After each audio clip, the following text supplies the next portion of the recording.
वज़ीर आज़म अक़वाम मुत्तहिदा की general assembly के 75वें इजलास से खिताब करने जा रहे हैं। गुज़िश्ता साल भी उन्होंने खिताब किया था, जिसमें उन्होंने क्लाइमेट चेंज की बात की थी, एंटी मनी लॉन्ड्रिंग बात की थी, कश्मीर के मसले पर बात की थी, इस्लामोफोबिया से मुतालिक बात की थी। और इस बार भी यही उम्मीद ज़ाहिर की जा रही है कि वो फैटफ के मसले पर बात करेंगे, चूँकि पाकिस्तान अभी भी ग्रे लिस्ट में मौजूद है। गो के तमाम बिल्स यहाँ से मंजूर हो चुके हैं पार्लियामेंट के मुश्तरका इजलास में, लेकिन इसके बावजूद भी पाकिस्तान अभी तक ग्रे लिस्ट में मौजूद है। मसले कश्मीर पर एक बार फिर वो बात करेंगे। आज उन्होंने जब तख्फीफ गुरबत फोरम से खिताब किया तो वहाँ पर उन्होंने पैनल डिस्कशन में दुनिया भर में गुरबत को ख़त्म करने की बात की, ख़ास तौर पर इस खत्ते में कि अगर गुरबत का खात्मा हो तो न सिर्फ पाकिस्तान बल्कि पूरा खत्ता माशी तौर पर बहुत तरक्की कर सकता है। ज़फ़र इलाही साहब हमारे साथ मौजूद हैं, सीनियर तज्ज़ियाकार हैं, साबिक़ सफ़ीर भी हैं। उनसे कल के खिताब से मुतालिक कुछ गुफ्तगू करते हैं। ज़फ़र साहब, अभी कल जो खिताब होने जा रहा है वज़ीर आज़म का, ये कितना इंपॉर्टेंट है? गुज़िश्ता साल जब उन्होंने खिताब किया था, कश्मीर में कर्फ्यू लगे 42 रोज़ हुए थे, आज 1 साल 42 रोज़ हो गए। गुज़िश्ता साल भी पाकिस्तान ग्रे लिस्ट में था, आज भी ग्रे लिस्ट में मौजूद है। इस 1 साल में कोई ख़ास तब्दीली आपने महसूस की उनके खिताब के बाद? देखिए, अफसोस से कहना पड़ता है तो जिधर तक कश्मीर है, वर्ल्ड कम्युनिटी माने दुनिया, यूएन ने कुछ नहीं किया है और लिहाजा पाकिस्तान के साथ ताल्लुकात बहुत बुरे हो गए, बदतर करके मैं समझता हूँ कि बड़े डेंजरस एक स्टेज पे आ गए।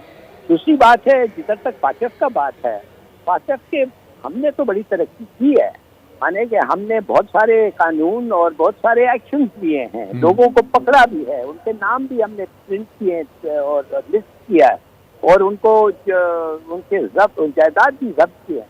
तो बात असल ये तो हमने किया है, वर्ल्ड कम्युनिटी ने क्या किया है। जैसे आज जब वो तकरीर कर रहे थे प्राइम मिनिस्टर, वो बता रहे थे ट्रिलियंस ऑफ डॉलर्स चोरी हुए हैं और ज्यादातर ये गोरे दुनिया से चोरी, गोरों ने चोरी किया है और ना सिर्फ अपने आप के लोगों से मगर दूसरे थर्ड वर्ल्ड से। अब प्राइम मिनिस्टर साहब सोच रहे हैं कि उससे कुछ पैसे वापस आएगा, वो कोई पैसे वापस नहीं आएंगे, कभी नहीं आएंगे। अगर वापस आते तो कॉलोनियलिज्म क्यों होता है। मैं समझता हूँ कि बहुत सारे चीजें हुए मगर कोई प्रोग्रेस नहीं हुआ है। मैं कह सकता हूँ lot of activity, lot of movement मगर नो प्रोग्रेस। सही, लेकिन तो ज़फ़र साहब, जो ये तमाम बिल्स पार्लियामेंट के मुश्तरका इजलास से मंजूर हुए, उससे पहले कौमी असम्बली से भी 1-2 बिल्स मंजूर हुए थे। इन बिल्स की मंजूरी के बाद अब क्या पाकिस्तान इस ग्रे लिस्ट से निकल पाएगा, अपना केस कन्विंसिंगली फैटफ के सामने रख सकेगा? और फिर निकल आता है, अगर वाइट लिस्ट में चला जाता है, तो क्या क्या तब्दीलियाँ रोनुमा हो सकती हैं? देखिए, उन्होंने कहा था कि 27 स्टेप्स आ रहे हैं, 27 स्टेप्स आप लोगों ने लेना चाहिए, 27 चेंजेस करना चाहिए। हमने 13 या 14 किया, उसके बाद अब ये एक्ट भी पास हुए हैं।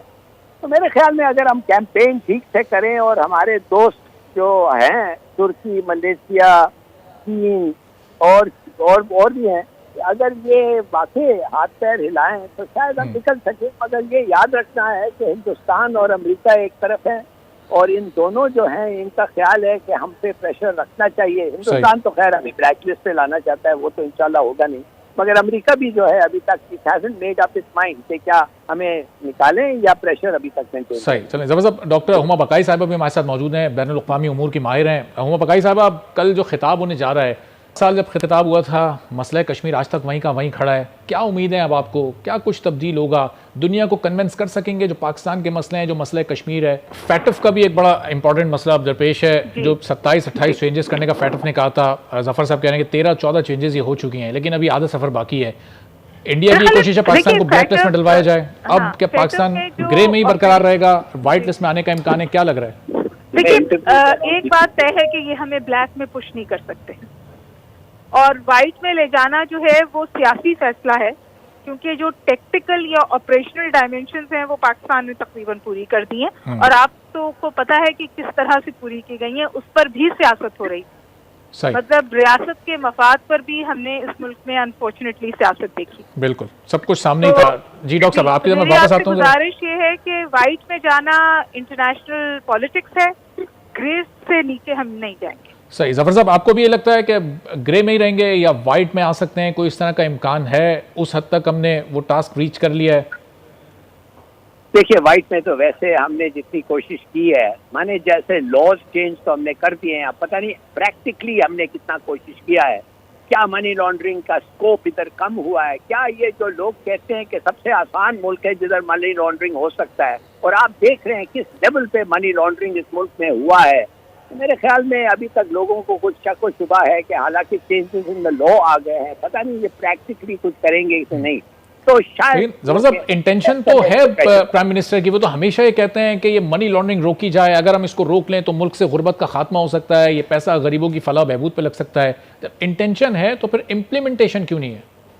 पूछे इनसे, होना चाहिए, इनको टांगे ना कुछ लोगों को इकोनॉमिक क्राइम्स के लिए एक डेथ सेंटेंस रखें जैसे चीन ने रखा था।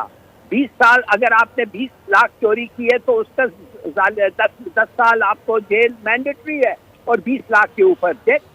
ये तो कुछ करते नहीं है, ये पनिशमेंट तो कुछ रखते ही नहीं है, डिटेरेंस पनिशमेंट, और बस कहते रहते हैं हो जाएगा, हम करेंगे, कुछ नहीं करेंगे। ज्यादातर ये सब आप देख रहे हैं कि किस लेवल ऑफ इन्वॉल्वमेंट कितना है, किस लेवल तक मनी लॉन्ड्रिंग हो रही है। प्राइम मिनिस्टर्स और चीफ मिनिस्टर्स खुद कर रहे हैं अपने फैमिलीज के नाम पे। क्या आप समझते हैं कि लोग मान जाएंगे एक तकरीर के बाद? नहीं, डेमोन्स्ट्रेट करें कि आप मनी लॉन्ड्रिंग खत्म करें, और नहीं किया आपने। अभी तक एस्टिमेट है कि 10 बिलियन जा रहा है पाकिस्तान से हर साल। तो हुमा बकाई साहब, जैसे अभी भी आपने कहा प्राइम मिनिस्टर की स्पीच इम्पैक्ट तो बड़ा छोड़ती है, लेकिन बातें वो जो करते हैं वो बड़ी इम्पैक्टफुल होती हैं। चाइना वाला वो मॉडल लॉन्च करना चाहते हैं, 70 करोड़ लोगों को जिस तरह चाइना ने गुर्बत से के नीचे से निकाला, लेकिन फिर उनके प्लान्स इम्प्लीमेंट नहीं हो पाते, अमली तौर पर कुछ होता हुआ दिखाई नहीं देता। एक स्पीच से दूसरी स्पीच के दरमियान एक बड़ा खला दिखाई देता है।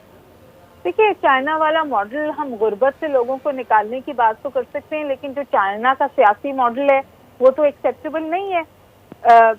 हिलाली साहब तो सख्त बात कह रहे हैं टांगने की, लेकिन आप देखिए कि यहाँ पर तो उस लेवल पर भी रोक की कोशिश की गई कि कवानीन में ही तब्दीली ना आए, कि कहीं इन कवानीन की तब्दीली से हमारे गिर्द शिकंजा ना तंग हो जाए। देखिए, इस तरह की पॉलिटिकल इम्पेडिमेंट्स हैं और रोड ब्लॉक्स हैं जो इमरान खान साहब की राह में हायल हैं।